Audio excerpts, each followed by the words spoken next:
Gaza, a land of turmoil, a stronghold of conflict, a place where history and prophecy collided last week. And now we see in Trump's announcement whispers of something new, something that could change everything or fizzle out to nothing. If you are here, you probably heard about Donald Trump's plan for the United States to take over Gaza and move the occupants somewhere else, at least temporarily. But if Trump were to take control of Gaza, what does that mean? For politics? For prophecy? For the future of Israel? Let's step back a second and realize we are truly blessed to be witnessing a time of unprecedented change, where the lines between politics, history and prophecy seem to blur. As these global events unfold, first let's thank God that we are here and able to discuss these topics without fear. Now, let's get down to some of the questions I have heard lately. Could we be witnessing the fulfillment of ancient prophecies with this deal? The headlines may seem like this might be just the latest in a long history of geopolitical shifts that comes to nothing. But what if they are more than that? What if the decisions and movements we're seeing today are part of a much larger, divine plan that has been unfolding for centuries? At the heart of this moment is a man who has already reshaped the landscape of the Middle East in ways no one expected. His decisions have sparked discussions and debates, not just about politics, but about destiny. Some are asking whether his actions could be fulfilling a prophecy that many believed was far off in the future. And then there's Gaza, a region long entangled in conflict and prophecy, a place where history, faith, and the future all seem to converge. Its significance cannot be overstated, and as the world looks on, many are asking, is Gaza part of the puzzle we're watching unfold? Could the events happening there be setting the stage for something far greater than we imagine? What if the world is on the brink of witnessing something that will change the course of history forever? A moment when prophecy and reality finally meet. The stage is set, the actors are in place, and the question remains, are we living in the times the prophets foretold? First, let's discuss Gaza and the prophetic puzzle. Gaza, a name that echoes through history, a land that has never known true peace. From the days of the Philistines to the modern conflicts of today, Gaza has been a battlefield, a symbol of resistance, a flashpoint for war. It is a piece of land so small, yet so significant, that every major power that has ruled the region throughout the centuries has had to deal with. Egypt, Assyria, Babylon, Persia, Rome, the British. Even the Ottomans had issues while it was in their possession. And now, Israel. And yet Gaza is more than just a place. Gaza is a prophecy. Gaza is a puzzle piece in a divine plan that is unfolding before our very eyes. The Bible speaks of Gaza again and again. The prophets warned of its fate, of its destruction, of its role in the end times. They described a time when Gaza would fall, when it would no longer be a stronghold of Israel's enemies. But for centuries, the prophecy remained unfulfilled. Even today, Gaza remains a thorn in Israel's side, a launching pad for terror, a constant reminder that the war is not over. But what if we are now standing on the edge of something bigger? What if, right now, the pieces are moving into place? And at the center of it all, one man, Donald J. Trump, a name that the world cannot ignore. A man who has already reshaped the Middle East, defying the experts, breaking the rules, and doing what no leader before him dared to do. a man who moved the US Embassy to Jerusalem, fulfilling a promise that politicians had made for decades but never kept. A man who brokered the Abraham Accords, bringing together nations that had once been sworn enemies. A man who has a history of shaking the world. Now, imagine if Trump were to take control of Gaza. Not through war, not through invasion, but through power, through influence, through the same unconventional means that have defined his entire career. Imagine if Gaza, the stronghold of terror, the source of so much conflict, were suddenly in the hands of someone who has already reshaped history once before. Would this be just another political maneuver, or would this be something more? Because if Trump moves into Gaza, it changes everything. It shifts the balance of power. It forces Israel's enemies to rethink their strategies. It disrupts the entire framework of the Middle East. And if this is prophecy unfolding, then it means one thing: we are closer than ever to the final chapter. Gaza is not just another battlefront. It is a signpost, a warning, a signal that time is running out. And whatever happens next will not be by accident, but was foreseen by the God that knew all of this beforehand. So let's dig in a bit more into the various prophecies that could be being fulfilled before our very eyes. First up, the judgment of Gaza. There are places in the world that seem cursed, places where war never ends, where suffering never stops, where history repeats itself in endless cycles of bloodshed. Gaza is one of those places. The Bible speaks of Gaza's fate, and the words are not gentle. According to Zephaniah chapter 2, "For Gaza shall be forsaken, and Ashkelon shall become a desolation. The seacoast shall be for the remnant of the house of Judah, they shall pasture on it." Forsaken, desolate, a land given over to judgment. This is not a new warning. The prophets spoke of Gaza's destruction long before it became what it is today. They warned that it would be emptied, abandoned, taken from those who occupied it. Again and again we see this theme. Gaza will fall. Gaza will be judged. Gaza will not stand as an enemy of Israel forever. And yet for generations the judgment seemed delayed. The Philistines once ruled Gaza, standing against Israel's kings, defying the God of Abraham, Isaac, and Jacob. Where are they now? Gone, scattered, their cities destroyed. But the spirit of resistance remained.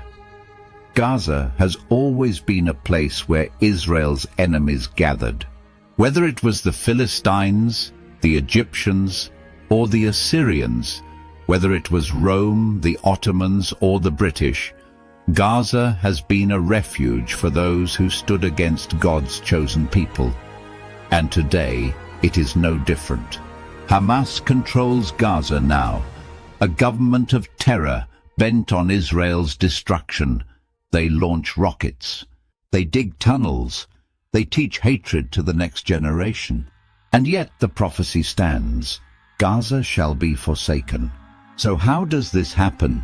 How does Gaza fall? For decades, war has not been enough. Airstrikes have not been enough. Sanctions have not been enough. Nothing has been enough to bring about the final judgment spoken of in Scripture. But what if the judgment comes in an unexpected way? What if Trump, whether he knows it or not, is part of the plan? What if by stepping into Gaza's future, he sets events into motion that cannot be stopped? We have already seen how his leadership disrupted the old world order. He changed the game in the Middle East. He forced nations to rethink their strategies. He did what no leader had done before. And if he takes control of Gaza, if he removes Hamas, if he breaks the stronghold of terror, if he turns Gaza into something new, then we could be witnessing the final stage of prophecy unfolding. Because Gaza cannot stand forever as an enemy of Israel, it will fall. It must fall. And when it does, everything else will move faster. The Bible is clear. The day will come when the land will be given to Judah, when the coastlands will belong to the people of God, when those who have occupied it will be no more. And if we are watching this prophecy begin to unfold, then we must also understand this is only the beginning. Because if Gaza is being judged, then perhaps the whole world is next, and the time of reckoning is near. Next, let's discuss another prophecy that might be being fulfilled, that doesn't mention Gaza by name, but without peace. There in Gaza, it isn't possible to be fulfilled, and that is the prophecy of Israel dwelling in safety. For centuries, Israel has never truly known peace. From the days of Abraham to the wars of King David, from the exile in Babylon to the battles of modern times, the land of Israel has been a battleground. Even now, surrounded by enemies, the nation stands ready, always prepared for the next conflict. But Ezekiel 38 speaks of a time when this will change, a time when Israel will believe for the first time that the war is over, a time when they will dwell in safety, a land of unwalled villages, a people living securely without bars or gates. Right now, that prophecy seems impossible. Israel today is a fortress, high-tech surveillance, security checkpoints, iron domes intercepting missiles. The threat of war never fades, it only pauses. Gaza fires rockets, Hezbollah builds tunnels, Iran plots from the shadows. The walls still stand, both literal and figurative. So what must happen first? If Ezekiel's prophecy is true, then something must shift, something dramatic, something that will make Israel believe, if only for a moment, that they are safe. And what if Donald Trump is the one who makes it happen? Trump has already done what no other world leader dared. He moved the U.S. Embassy to Jerusalem, cementing the city as Israel's capital. He tore up the Iran nuclear deal, cutting off funds to Israel's greatest enemy. He brokered peace in the Middle East with the Abraham Accords, something experts thought was impossible. Now the stage is set for something bigger. If Trump takes control of Gaza, if he removes the threat from the south, this could be the next step toward Israel's illusion of peace. Because make no mistake, this peace will not last. The Bible is clear.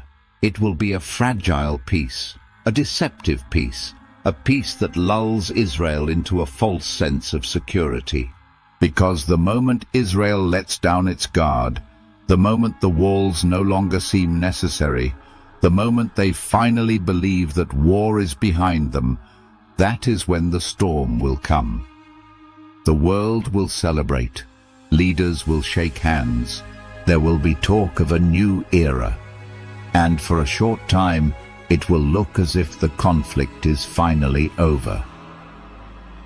But it is only the calm before the storm. Ezekiel tells us that as soon as Israel dwells in safety, the armies of the north will rise. And when they come, they will come swiftly. Could Trump be the one who sets this into motion with his proposed takeover of Gaza? Could his leadership over Gaza, his drive for security, his ability to do the impossible, be what finally makes Israel believe they are safe? The moment Israel thinks the war is over is the moment it truly begins. After this peace falls into place, the next prophecy that we can expect next is the coming war. War is coming. The Bible says so. The prophets saw it. The vision was clear. A war unlike any before it. A war that will shake the entire world. Ezekiel 38 and 39 describe a terrifying invasion. You will come from your place in the far north, you and many nations with you, all of them riding on horses, a great horde, a mighty army. You will advance against my people Israel like a cloud that covers the land. This is not just another regional skirmish. This is not like the Six-Day War or the Yom Kippur War or the battles with Hamas and Hezbollah. This is something greater. A massive coalition of nations led by Gog of Magog, a figure who has sparked endless debate. Many believe Magog represents Russia, others point to Turkey. What is clear is that this alliance includes Persia, Iran, Kush, Sudan, Put, Libya, and others from the north. And together they will march against Israel, thinking they have the upper hand. But something doesn't add up. Why would Israel be caught off guard? Right now, Israel is always prepared. The military is strong. The intelligence agencies are the best in the world. The defenses are impenetrable. So why does Ezekiel describe a nation that is not expecting war? A nation that has no walls, no bars, no gates. Because before this war can happen, Israel must first believe it is safe. And that's where Trump comes in. If Trump takes control of Gaza, if he crushes Hamas, if he stabilizes the region, if he secures Israel's southern border, this could be the moment that prophecy begins to unfold. Israel will let its guard down. The world will believe that peace has finally come. And that is when Gog of Magog will strike. Imagine the headlines. A sudden, shocking invasion. Russian and Iranian forces moving in, the entire world watching in horror. Israel seemingly helpless. But then, something even more shocking happens. God himself intervenes. I will summon a sword against Gog on all my mountains, declares the sovereign Lord. Every man's sword will be against his brother. I will execute judgment on him with plague and bloodshed. I will pour down torrents of rain, hailstones and burning sulfur on him and on his troops and on the many nations with him. Ezekiel 38:21-22. This is not a war that Israel wins by military strength. This is divine intervention, fire from heaven, a supernatural earthquake, chaos among the invaders. The armies of Magog will fall, not by the weapons of men, but by the hand of God. And when it happens, the whole world will know. Then they will know that I am the Lord. Ezekiel 39:6. Are we standing on the edge of this prophecy? Is Donald Trump, whether he knows it or not, helping to set the stage? Because prophecy does not happen in a vacuum. It happens through events, through leaders, through decisions that seem political but are ultimately spiritual. The world is moving. The nations are aligning. And if the words of Ezekiel are true, the greatest war of all is yet to come. Watch closely, because whatever happens next will shake the world.